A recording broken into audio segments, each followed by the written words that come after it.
Daniel Llovera nos ha ayudado a entender con mucha precisión cuál era el contexto verdadero en el momento en el que Credicorp decidió entregarle este auspicio económico al partido Fuerza 2011. Pero no solo queda ahí, hay que analizar también qué cosas ha hecho Fuerza Popular en el Congreso de la República para estar en sintonía con los intereses de estos grandes grupos económicos en nuestro país. Un ejemplo, el caso de los octógonos, la ley de alimentación saludable, que tanto fue combatida por los representantes del fujimorismo en la Comisión de Defensa del Consumidor que presidía Miguel Castro en ese momento. El presidente Martín Vizcarra en este set contó que en la reunión que tuvo con Keiko Fujimori ella le pidió expresamente que esa ley sea observada y es más, le pidió también que sacara a la ministra de ese momento, Silvia Pesá. Esto y más en el siguiente reportaje de David Gómez Fernandini. Los millonarios aportes de los grupos empresariales más importantes del país a la campaña de Fuerza 2011 han desatado una tormenta sobre el sistema político peruano. Por un lado, grandes grupos empresariales contribuyendo con dinero en efectivo a las arcas del fujimorismo en plena campaña electoral. Y por el otro, una millonaria bolsa de aportes reunida por un gremio empresarial para financiar una campaña para evitar una supuesta amenaza chavista que se cernía sobre el Perú. El Perú tiene dos opciones. O vamos hacia adelante, o vamos hacia atrás. Millonarias contribuciones económicas no declaradas por el fujimorismo ante el organismo electoral y que tienen un correlato con el comportamiento de la bancada fujimorista tanto durante el gobierno pasado como durante el tiempo que ostentaron una aplastante mayoría en el Congreso recientemente disuelto. No me sorprende porque era obvio, ¿no?, que si las bancadas actuaban como actuaban, defendiendo intereses claramente sesgados en favor de la gran empresa, era obvio que estaban pagando algún tipo de favor. Nadie aporta millones por la nada, ¿no? Es un hecho muy grave. Para mí inaugura un nuevo capítulo en la historia de la corrupción en el Perú. Lo que han dado es donativos, dádivas, con la finalidad de obtener beneficios en el futuro. Han comprado un partido político. La primera bomba llegó desde Credicorp. El último lunes, el presidente del directorio, Dionisio Romero Paoletti, declaró ante la Fiscalía que su holding, el grupo financiero más importante del Perú, hizo un aporte de nada menos que $3.650.000 a la campaña presidencial de Keiko Fujimori, en efectivo y mediante varias entregas entre noviembre del 2010 y mayo del 2011.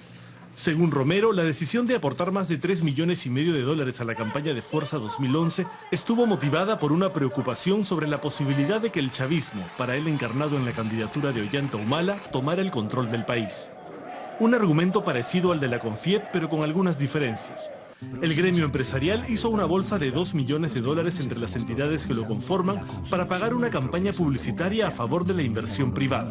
Estos fondos, a diferencia de Credicorp, sí habrían sido bancarizados. La Confiep no financia partidos políticos y no financia candidatos. Eso creo que ha quedado claramente demostrado con estas declaraciones. Lo que los empresarios hagan con el dinero que lícitamente ganan tiene que responder a las actividades y a los intereses que cada uno quiera darle. El empresario José Graña, de Graña y Montero, reveló por su parte que la empresa contribuyó con $25.000 de los $240.000 que la Cámara Peruana de la Construcción aportó a la bolsa de la Confiep. La empresa Alicorp, subsidiaria del Grupo Romero, reveló que hizo un aporte de $200.000 a la bolsa de la Confiep para financiar la campaña publicitaria contra el chavismo. Hemos cumplido nuestro deber como testigos de una investigación, hemos respondido todas las preguntas y por el carácter reservado de la misma, no puedo dar más declaraciones, pero les agradezco mucho por su tiempo. En un comunicado que nos enviaron tras solicitarles insistentemente una entrevista, explican que participaron de la colecta de la Confiep con el fin de promover la economía de mercado y la inversión privada. Nadie aporta millones por la nada, ¿no? Eso de decir que yo estaba dando plata por miedo, por temor, porque estaba preocupado de que determinado candidato subiera al poder, eso no se lo cree nadie, pues, ¿no? Pero lo cierto es que hasta esa declaración implica una subestimación de la inteligencia de los peruanos. ¿Aportaron las empresas directamente a Fuerza 2011 o a la campaña de la Confiep con la finalidad de luego cobrar dichos aportes con leyes favorables a sus intereses? El caso de Alicorp es significativo, pues cuando se discutió la ley de alimentación saludable en el Congreso, la bancada fujimorista se opuso tenazmente a la aprobación de los octógonos. una postura compartida por buena parte de la industria alimentaria. El Congreso, a través de la Comisión de Defensa del Consumidor que presidía el congresista fujimorista Miguel Castro, se encargó durante un largo año de tratar de eliminar los octógonos y quisieron imponer un nuevo tipo de etiquetado, que es un sistema que nadie entiende, ¿no? Ahora los octógonos, a la luz de los pocos meses que tienen de vigencia, han demostrado que son un sistema claro, directo y conciso para que el consumidor sepa si compra o no compra de manera informada un producto. El fundador del Grupo Gloria, que también tiene una importante participación en el mercado de los alimentos, reveló esta semana que hizo un aporte personal de $200.000 a la colecta de la CONFIEP. Bloquear la ley de alimentación saludable y su reglamentación era uno de los objetivos de Fuerza Popular, que ya tenía un compromiso, al parecer, con este grupo Credicor. Y Alicor, que es una de las empresas importantes de este conglomerado empresarial, justamente iba a haber afectado sus intereses en relación a esta colocación de los octógonos en los productos que ellos comercializaban. Un dato que confirma el interés de la misma Keiko Fujimori en bloquear los octógonos surgió de una revelación que hiciera la propia ex candidata presidencial. Defenderemos los intereses del pueblo contra los lobbies y el poder de las grandes empresas. Con la bicameralidad. En agosto del año pasado, Keiko Fujimori reveló que se reunió en 2 oportunidades con el flamante presidente Martín Vizcarra poco después de que asumiera la presidencia.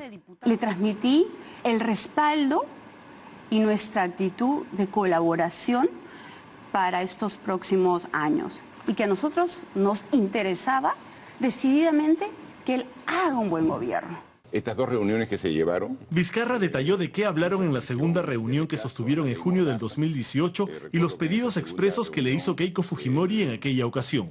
Hablamos, por ejemplo, de la aprobación del reglamento de alimentación saludable, los octógonos, ¿no? Los octógonos, que era un tema que ella no estaba de acuerdo, incluso recomendó, sugirió reemplazar a la ministra de Salud, ¿no? Ella le pidió expresamente que usted cambie a la ministra de Salud. Sí, por supuesto. Me dijo de que no consideraba que era una ministra competente y que sin decirle nombres sería mejor que la cambie. O sea, la primera autoridad del Estado dijo que ella le había pedido eso y además le había pedido la cabeza de la ministra Silvia Pesá. Son declaraciones del presidente de la República. O sea, eso es una prueba contundente de cómo se mezcla la defensa de determinados intereses empresariales con la política en el Congreso. Entonces al final tú no sabes si una ley se está dando o discutiendo para beneficiar a quién, ¿no? O sea, se supone que las leyes son para beneficiar a los ciudadanos, pero al final resulta con tantos ejemplos, claro, que eso no es cierto. El caso de los octógonos sería solo la punta del iceberg de un presunto esquema de financiamiento de campañas a cambio de favores legislativos. Las revelaciones de empresarios que aportaron tanto a la campaña de Fuerza 2011 como a la campaña organizada por la CONFIEP recién comienzan. Pero es posible establecer algunos paralelos entre el comportamiento de la bancada fujimorista y algunos intereses empresariales específicos. La congresista Rosa Bartra, por ejemplo, presentó un proyecto de ley para que los estudiantes de institutos pudieran trabajar hasta 4 horas diarias por un tiempo máximo de 3 años sin recibir ni un solo sol por la labor realizada. Tras las duras críticas que recibió su propuesta, Bartra no tuvo otra alternativa que retirar el proyecto de la llamada Ley Pulpín Fujimorista. Esas son afirmaciones terroristas, que lo único que están buscando es desinformar y desinformar de manera alevosa. El proyecto de Bartra había recibido el respaldo de la CONFIEP y otros gremios empresariales.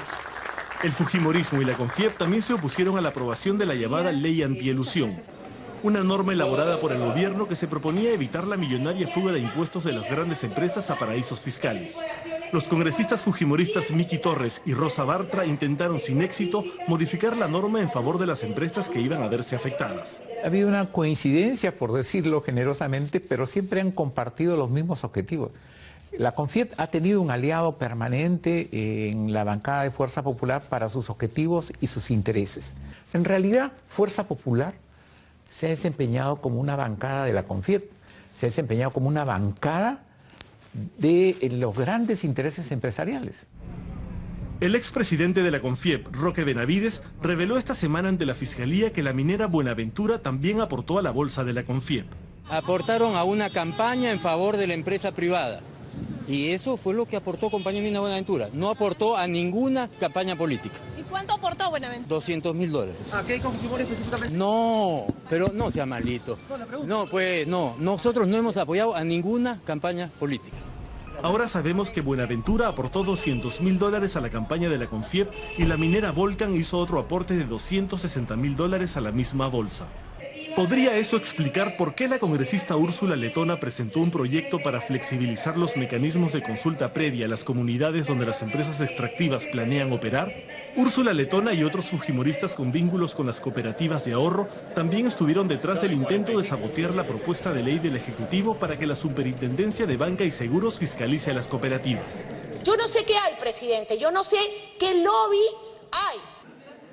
Incluso hubo propuestas del Ejecutivo que durmieron el sueño de los justos en el Congreso o iban y venían de comisión en comisión sin que pasasen a debate en el Pleno. La ley de medicamentos genéricos fue encarpetada y la ley de antimonopolio fue encarpetada, y de no ser porque han salido por decreto de urgencia, no tendríamos ni la ley de medicamentos ni la ley de antimonopolio. O sea, ¿qué nos dice eso del Congreso? Que no funciona o que hace un trabajo lamentable cuando está copado por intereses subalternos que responden a otra clase de preocupaciones, pero no el bienestar del ciudadano.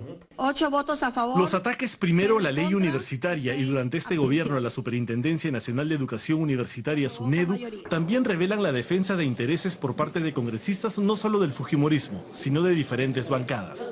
Congresistas que aparentemente no eran dueños de universidades y sin embargo eran acérrimos opositores a la ley. ¿Qué estaba detrás de ello? Si lo que buscábamos era el bienestar, lograr una universidad de calidad, lograr una educación mejor, etcétera, ¿por qué podían estar opuestos? Y evidentemente porque tenían grandes deudas que pagar. Las revelaciones de los directivos de las grandes empresas y conglomerados revelan claros nexos entre el poder económico y el poder político. Todo apunta a que el dinero destinado directamente a las arcas del partido y el utilizado para financiar una campaña publicitaria para supuestamente defender el modelo económico de amenazas chavistas tuvieron un correlato en la promulgación de leyes que favorecieron a estas empresas y en intentos infructuosos por petardear iniciativas que podrían afectar sus dividendos. Creo que acá nos hemos despreocupado de la gente. Y ese es el gran problema. Miren lo que está pasando en Chile, miren lo que está pasando en Bolivia, miren lo que está pasando en Ecuador. Estamos creándonos como un lunar, pero han habido algunas válvulas de escape. Como el cierre del Congreso. Como el cierre del Congreso, y eso ha amainado un poco el problema. Pero estén alerta los empresarios, que esto puede cambiar cuando el pueblo comience realmente a hartarse y sentir que la desigualdad se va incrementando mucho más en nuestro país.